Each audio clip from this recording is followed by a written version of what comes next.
Hi everyone, my name is Ol Martin. I'm the founder and CEO of SportIn Global. I'm joined here today with David McGill, CEO of Badminton Ireland, and it's a pleasure being here, of course, with you. And why don't you just share a little bit about this building? Where are we at? What is happening here? Just give us a little bit of the insights. Yeah, it was a pleasure to have you guys over and to show you the sports campus. This is our national sports campus. It was set up by Sport Ireland, who's the national governing body for all the sports here in Ireland. The building behind us is the National Indoor Arena. It's split into three parts. You've got an indoor arena, you've got a running track, and you've got a gymnasium at the end. The indoor bit here we're going to go into in a few minutes. That's where our high performance athletes train for the Olympics. So we've got our top players in there, we've got our top coaches, we've got some younger players who are coming up through the pipeline, and those guys are in here every day, twice a day, in the morning and in the afternoon, training for the highest competitions in badminton. Over here we've got a indoor football pitch, indoor rugby pitch. And generally this is one of the buildings that's on this large campus that Sport Ireland have created. Our offices are here. We have an Institute of Sport, which is where our athletes get nutritional advice, guidance on their fitness regimes and that sort of thing. And it's always growing. The campus has been growing for many years, and they're always adding new buildings. And in a few years' time, we're expected to have a velodrome down at the end. That's awesome. And a national indoor badminton centre. So it's constantly growing, and it's really good for Irish sport and for the growth of Irish sport. I can imagine. I'm pretty sure you're hyped about that indoor badminton arena coming. Absolutely, we really are. It's going to be fantastic for us. It's going to be fantastic for our athletes. It's going to be a great space for badminton to grow in Ireland. And we're really looking forward to it. Just have to wait for COVID to back off so we can build a bit of it. Let's head in. Yeah, let's go.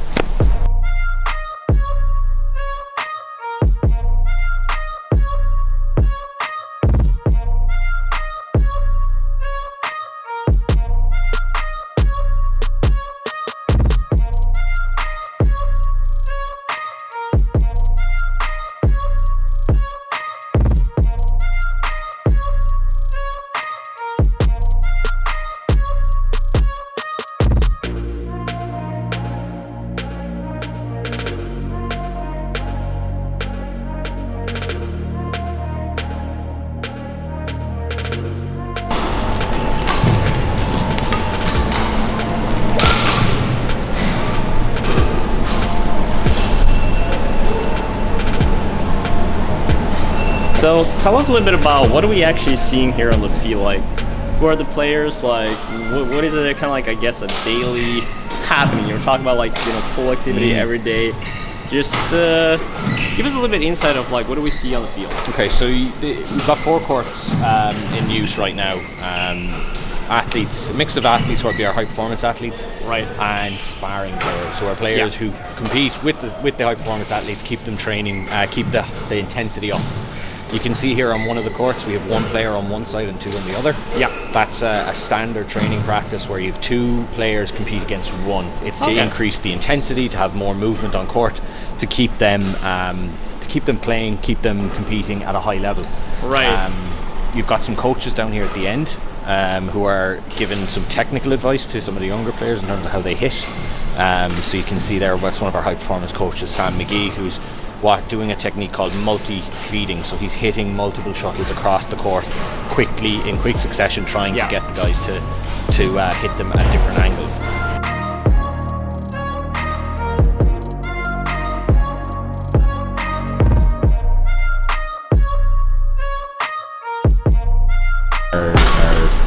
Our women's singles player. She's one of the top women's singles players in Ireland. And so she's sparring with Sarah Boyle, who'd be also in the high category of players at women's singles level.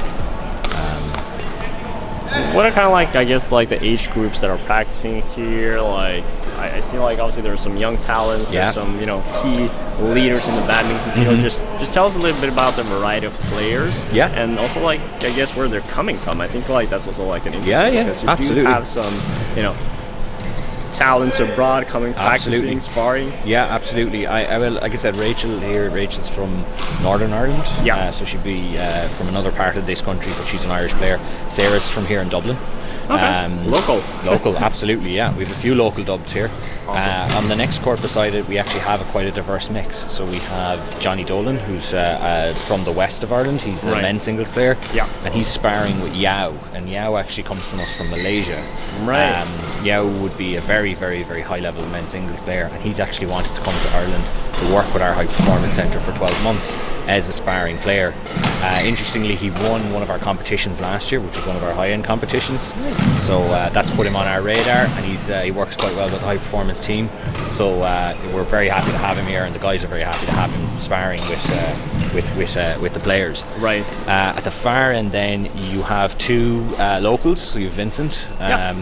Sorry, no, that's not Vincent. That's Sean Loretta. I thought it was Vincent for a minute.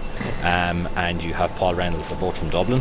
Right. And Vincent would be one of our talent group players at a younger age. So I believe he's about 15 or 16. So he's in here just getting his level up. Right.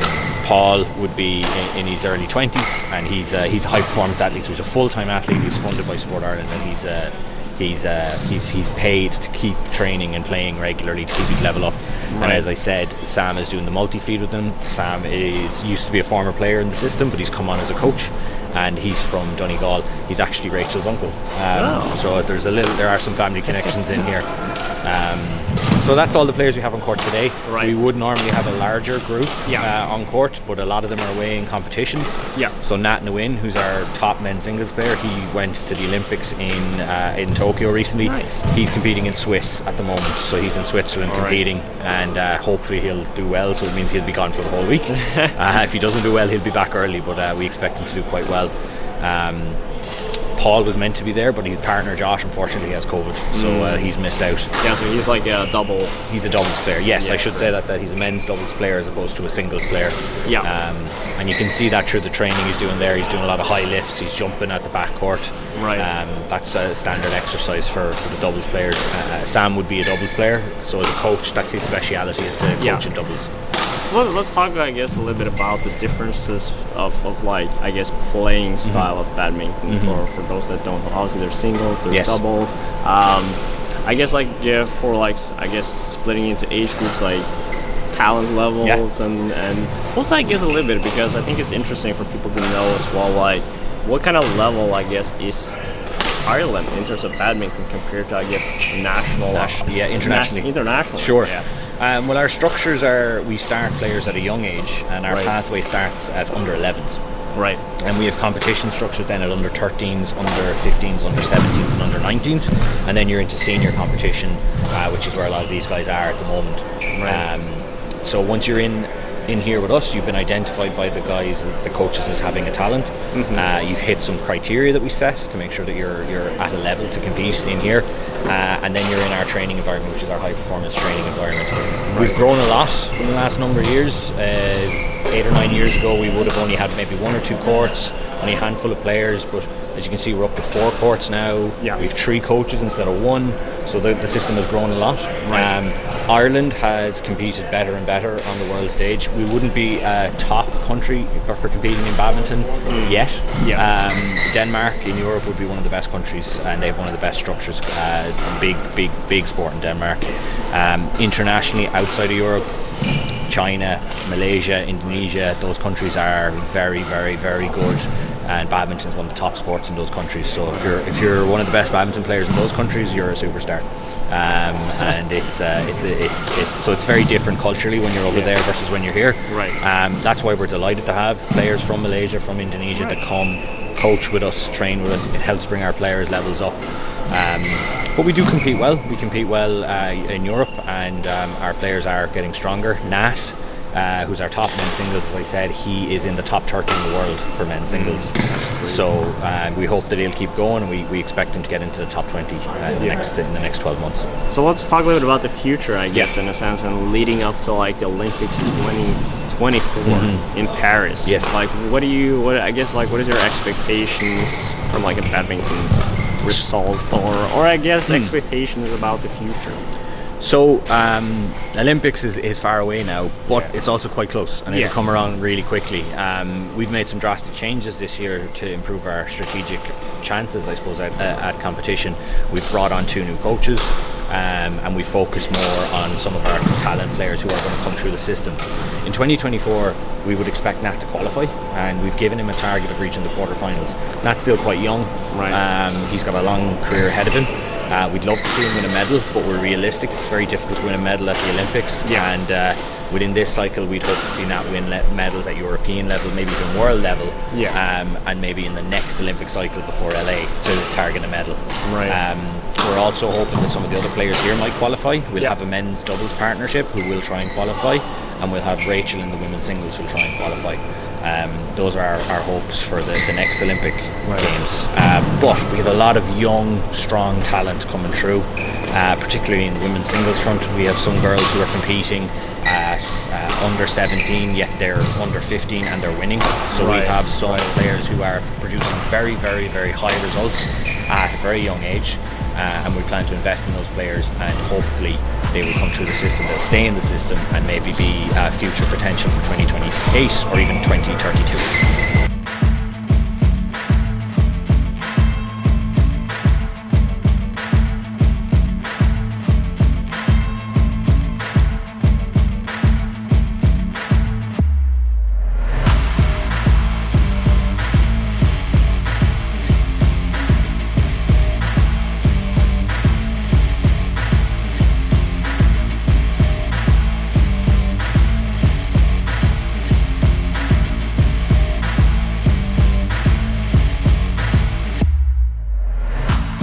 Well, David, first of all, thank you for showing me around Sport Island campus, and I guess we're ready to head into, I guess, your main office, where you guys are based. Just I guess tell us a little bit about like the office, like who's the other people are sitting here, like what can people expect, like, you know, coming in to where you guys are sitting and working every day. So we're outside the building here. Is called Sport HQ, so sporting headquarters. So Badminton Ireland have offices in here, as well as Special Olympics, Paralympics, Swim Ireland, all the other national governing bodies for sport all operate out of this building. We have our own offices here, which I'll take you through in a minute.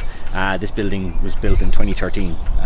So previous to that, we didn't have an office here. We were based in another part of Dublin, but it's great to be on campus. You're near other sporting bodies. You can pick people's brains. You can brainstorm. You can share ideas.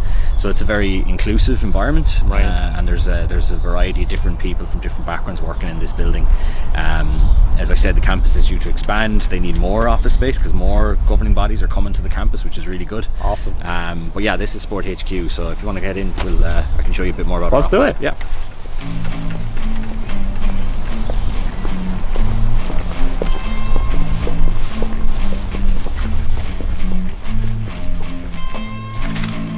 Security is tight.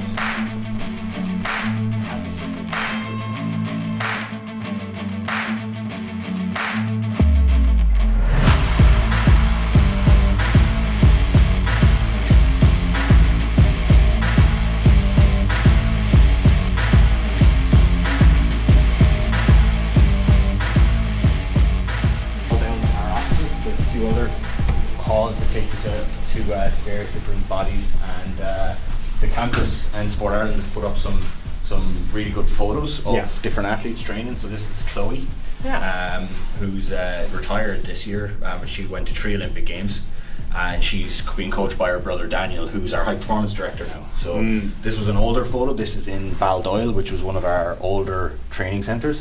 Still there, still in Dublin. It's on the north side of Dublin, and it's still used by a lot of members. But before the campus was built, before the courts were built, that's where we would have trained. Awesome. So it's a nice picture. It's a beautiful picture to have, and it's a good memory. A very good memory. Yeah, Dan likes it because he looks a lot younger. Right. I'll take you into my office. That's awesome. Come on in. So we've got a shirt here that was signed by some of our players. So you've got Chloe who's there, Scott Evans, who was one of our male Olympians at the time. So that's just trophy, just reminds me where we've come. You can see there's only a couple of names on that. I've got some stuff up here on the wall as well, just memorabilia, so to speak. We were awarded this from the Badminton Europe Federation, so we got that in 2019 because it marked 120 years since our federation was founded. Founded in 1899. We were actually one of the founding members of Badminton Europe. Badminton Europe's obviously gotten a lot bigger now, and there's federations all over Europe who've had different birthdays, I suppose, for lack of a better word. Right. But we're one of the oldest, along with England and a few other countries. Yeah. So it was really great to get that, and we were very pleased to get it. 120 years. That's a massive milestone. Absolutely, yeah. It was a daunting prospect to try and mark it. But I think we did quite well. We had a big event, a big gala. We invited people from Europe, some dignitaries over. We did a couple of events throughout the year, some spectator kind of heavy events, encouraged people to come out and see the sport. Presented some awards. It was a really good year. And as it was 2019, it was the last good year for a while. Yeah, before the pandemic hit. Yeah. This is one of our oldest cups. I think it is the oldest cup. It's not true to that base. So it's singles All Ireland Championship, the Challenge Cup we called it. It was first presented on June 1st, 1904. 1904. Wow. So 5 years after we were founded, this cup was presented. And you can see there's some other dates on it, 1906, 1907. Yeah. It's very valuable, hence why it's kept in my office. Right. I'll show you some other trophies in the cabinets in the office in a moment, but this one is highly valuable, and we keep it nice and safe up here. As it should be. As it should be. Big side of history. Yes, yeah. We've a few other items here that I would have picked up, or previous CEOs would have picked up at different events. Right. Different things that they would have travelled to. India, that was for a Women in Sport project. So again, about inclusion. That's one of the things. We won a project for Women in Sport in 2012.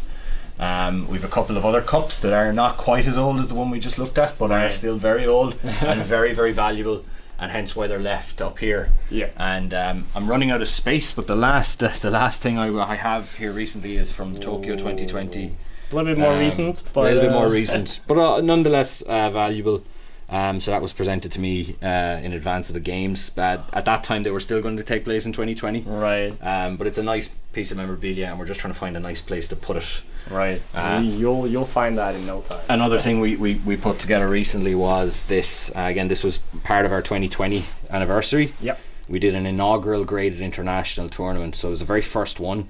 It's a grassroots tournament, but we treated it like a international. So we wanted to give our grassroots players, particularly those at lower grades, to feel like they were representing Ireland at the international stage. Right. So we put a lot of effort into it. Those that qualified to make the team were representing Ireland against England, Scotland and Wales, and we hosted that in 2020. Now it was potentially going to be just one, but however it's been so successful, especially in the other countries. Wales have seen a massive increase in players because of it. Right. So we plan to run it every year now. So I think it's just that one amazing feeling that you can bring to people, just fighting for your own country in a sense, and absolutely, giving everyone an opportunity to do so. It's an amazing concept, and absolutely.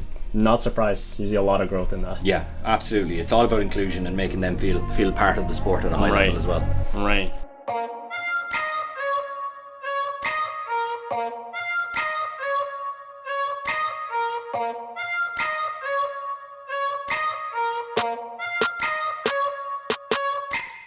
David, well, first of all, thank you for showing us your offices, all the big campus as well. It must be a really amazing feeling just being around and associated with all these, other sports, all just, I guess, the environment is a part of the diversity, the different kind of sports, the atmosphere, and I don't know if you want to have some, final remarks, closing up a little bit before we wrap up. Absolutely. Well, look, we're very happy that you guys came to visit the campus. It's always nice to show people where we work, and like I said, it is a very inclusive environment, and we're happy to be back after a prolonged absence.